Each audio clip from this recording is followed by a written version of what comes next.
Bueno, buenos días, buenas tardes. No sé en qué momento estarán viendo esta clase, pero bueno. Mi nombre es Candelaria Garnero, soy residente de tercer año de terapia intensiva del Hospital General de Agudos Ignacio Pirovano. Y bueno, me invitaron a compartirles esta clase de biomarcadores en sepsis, eh, lo que más usamos adentro de la terapia. Eh, para iniciar, bueno, esta clase va a tener un organigrama, vamos a hablar primero de unas generalidades de la sepsis, vamos a entrar en definiciones, los biomarcadores que más usamos, que son lactato, procalcitonin y la proteína C reactiva. Eh, ya vamos a ahondar en cada una un poquito más de qué buscamos en la terapia, cómo reconocer que un paciente está en sepsis y cómo guiar bien la reanimación. Nosotros usamos mucho eh, una guía que se llama Sobreviviendo a la sepsis, que salió en el año 2021. Eh, lo que nos da esta guía son recomendaciones basadas en la evidencia científica que nos guía, nos dice, bueno, qué hacer frente a un paciente con sepsis. Desde cómo lo reanimamos clínicamente, de cuántos mililitros kilo hay que pasarle de líquido, en qué momento empezar vasopresores, qué coadyuvantes podemos utilizar. eh, pero bueno, eso es lo más clínico, digamos. Eh, lo que esta guía también nos da es datos que nos hacen tomar dimensión de lo importante de la sepsis. Por ejemplo, que una de cada 5 muertes en todo el mundo se asocia a sepsis. O sea, tenemos de 47 a 50 millones de casos al año a nivel mundial. Este, de estos, al menos 11 millones de personas mueren por sepsis al año. El 50% de los sobrevivientes sufren secuelas físicas o psicológicas a largo plazo. Eh, es la primera causa de muertes en hospitales y es la primera causa de readmisión hospitalaria. Económicamente representa un gasto tremendo. Por ejemplo, en Estados Unidos se gastan 62 billones en los cuidados de la salud de estos pacientes eh, de dólares. El 80% de los casos inician fuera del hospital y el 40% de los pacientes son menores de 5 años. También, bueno, la sepsis es una emergencia médica. Bueno, el 13 de septiembre es el día de la sepsis, se hace una campaña grande y estos son los síntomas que pueden indicar la sepsis. Que quiero mostrar con estos datos es el impacto que tiene a nivel social y en el hospital también. Este, Nosotros tenemos muchísimos casos de sepsis, este, y cada uno es distinto, depende de la presentación. eh, pero bueno, ya vamos a ahondar un poquito. Pero bueno, para mostrarles la importancia que tiene que conozcamos cómo manejar la sepsis y la importancia de los biomarcadores, de cómo nos ayudan a poder guiar una buena reanimación eh, hasta lograr el objetivo de poder sacar al paciente de esa situación. Para empezar, bueno, al inicio la definición de sepsis se basaba mucho en estos aspectos, en la temperatura, en la frecuencia cardíaca, en la frecuencia respiratoria, la presión de dióxido de carbono y la presencia de glóbulos blancos en el laboratorio como único dato bioquímico, digamos. Lo demás es muy clínico.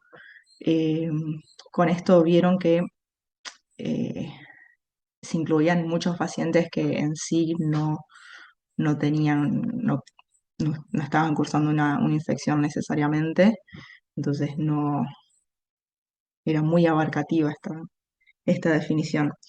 Así que posteriormente, en un consenso que se hizo en sepsis 3, llegamos a esta definición, que es la disfunción orgánica potencialmente mortal, causada por una respuesta desregulada del huésped a una infección. Y ahí encontré esta imagen que sería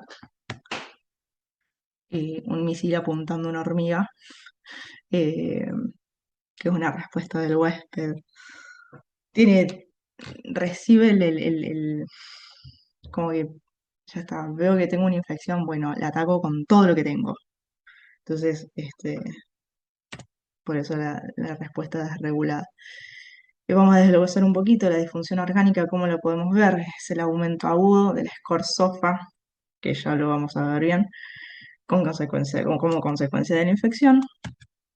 Y la otra presentación que tenemos es el shock séptico, que es la sepsis con hipotensión persistente, refractaria a la infusión de fluidos, que requiere vasopresores para mantener una PA media de 65 milímetros de mercurio y la presencia de un lactato sérico de 2 milimoles o más. Acá no tenemos ya un dato de un biomarcador en una definición, en la definición de shock.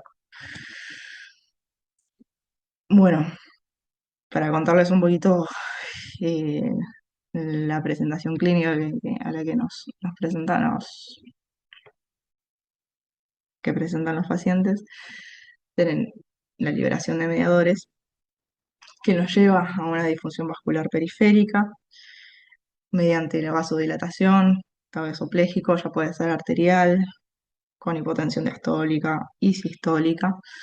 Hay vasodilatación venosa también con disminución del retorno vascular y una hipovolemia efectiva. Hay aumento también de la permeabilidad capilar que nos produce edema tisular, y esto también eh, va en contra del retorno venoso y ayuda a la hipovolemia efectiva. Y también tenemos la heterogeneidad en la microcirculación. Por ahí no, quizá todo la vasodilatación y la permeabilidad capilar lo veamos más con la presentación de la macrocirculación del paciente, pero bueno, la microcirculación se ve muy, muy afectada. Este, y bueno, ya lo veremos más adelante. También tenemos disfunción miocárdica, que se presenta entre un 30 y un 50%, donde tenemos una difusión sistodiastólica, que aumenta la hipoperfusión general y disminuye la perfusión miocárdica.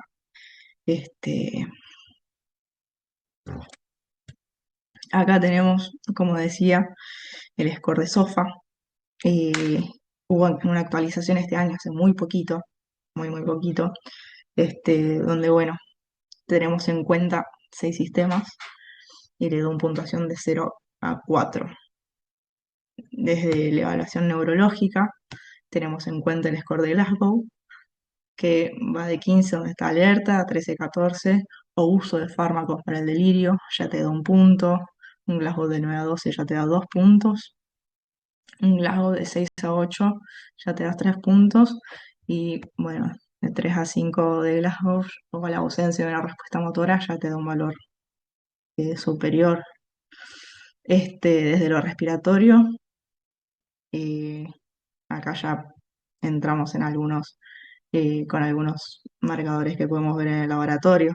Eh, Nosotros nos fijamos mucho en la FIO del paciente, de la presión de oxígeno. Este, a cuanto menor es, como ven, va aumentando la cantidad de puntos que te da. En cuanto a lo cardiovascular, tenemos en cuenta la presión arterial media y el uso de vasopresores. E incluso eh, esta tabla, perdón, nos ayuda a delimitar bien si uso noradrenalina, cuántas gamas de noradrenalina uso, eh, si es altas dosis, medianas dosis, dosis combinadas. Por otro lado, también eh, tenemos el sistema hepático, eh, que lo vemos mediante la función hepática, digamos, que lo vemos mediante la bilirrubina total. También mientras va aumentando, mientras más falla hepática tengo, más puntos me da. También vemos la función renal a través de la creatinina, del valor de creatinina y también de la diuresis. Este, a cuanto más aumenta de CREA, eh, más falla tengo y también tenemos en cuenta el ritmo diurético, un mililitro kilo hora. Con esto hay que ser bastante exhaustivo y estar eh, muy al pendiente de lo que hace el paciente. En cuanto a la hemostasia, lo seguimos mediante las plaquetas. También, según más plaquetopénico se ponga el paciente, más aumenta el valor del SOFA. Eh, bueno, para la interpretación general tenemos un SOFA de bajo riesgo, moderado riesgo y alto riesgo de sepsis. Bajo riesgo tenemos de 0 a 4 puntos, después de riesgo moderado 5 a 9 y de alto riesgo ya una sepsis con un SOFA de más de 10 puntos es un signo de mal pronóstico. Eh, Generalmente al SOFA lo seguimos eh, cada 24 horas. eh, entonces, si tengo un aumento de 2 o más puntos del SOFA, me indica un empeoramiento clínico y una mayor, asociado a una mayor mortalidad. O sea, el fallo orgánico progresa, no mejora. Y bueno, por el otro lado, si disminuye 2 puntos, eh, sugiere que el paciente, bueno, está respondiendo o está evolucionando favorablemente. Eh, bueno, ¿qué biomarcadores usamos más? El lactato, la procalcitonina y la proteína C reactiva. Eh, en cuanto al lactato, ya hablamos un poquito de lactato, lo nombramos en realidad, cuando vimos la definición de shock séptico. Pero bueno, vamos a hablar un poquito de qué es el lactato. Es una molécula que se produce cuando se los obtienen energía a partir de la glucosa sin usar suficiente oxígeno, es decir, durante la glucólisis anaeróbica. Eh, con esto también tenemos muy en cuenta lo que era el fallo de la microcirculación, si se acuerdan. Este, Tengo microcirculación afectada, me llega menos oxígeno a los tejidos y me va a aumentar el lactato. Los principales órganos donde se produce es el músculo, el eritrocito, el cerebro, el intestino. Tienen un metabolismo hepático y renal. Y bueno, ¿por qué aumenta en sepsis? Por esta hipoperfusión tisular que hablábamos por la microcirculación, la disfunción mitocondrial y el aumento de la glucólisis y del metabolismo. Todo esto nos lleva al aumento del lactato. El indicador tiene una función diagnóstica de la del hipoxia y disauxia tisular, un biomarcador pronóstico de sepsis y shock séptico, a mayor hiperlactacidemia, mayor riesgo de mortalidad, y es un biomarcador que nos ayuda mucho para guiar el tratamiento. La meta generalmente es disminuir el lactato en un 20% aproximadamente en las primeras 2 horas, y es como para decir, bueno, vamos por una buena reanimación. Este, Nosotros tenemos un gran estudio que se hizo, es el Andrómeda Shock, mm, que se publicó en el 2019,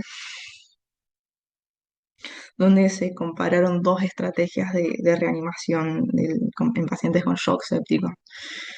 Se tomó la reanimación guiada por el tiempo de relleno capilar, bien clínico, y la reanimación guiada por lactato. Entonces se dividió en los dos grupos de pacientes y se midió la mortalidad a 8 horas. Eh, la verdad que no hubo diferencias significativas.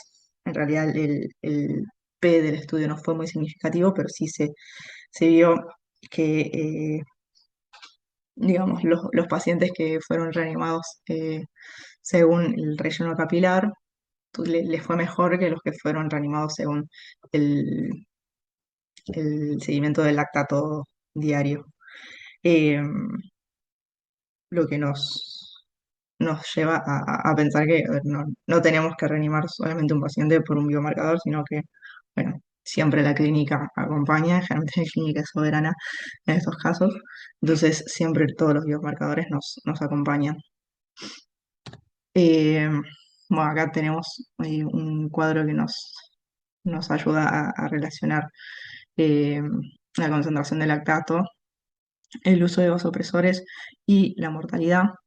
Este, verán que a menor lactato tenés menor pacientes que mueren. Acá tenemos hiperlactosidemia sola y con hipotensión con requerimiento de vasopresores, y acá ya tenemos un lactato mayor a 2 que ya llegó a más de 40.000 muertes, a 40 muertes, perdón. Em, y ya un lactato mayor a 4 este, ya llega a un mayor con hipotensión, justamente y uso de vasopresores, tiene una mayor mortalidad. Hablando un poquito ahora de procalcitonina, es una proteína precursora de la calcitonina.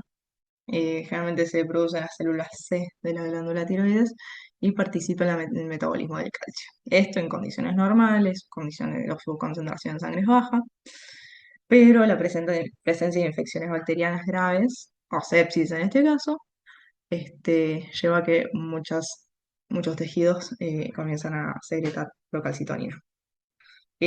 Tanto pulmones, hígado, riñones, intestino, páncreas.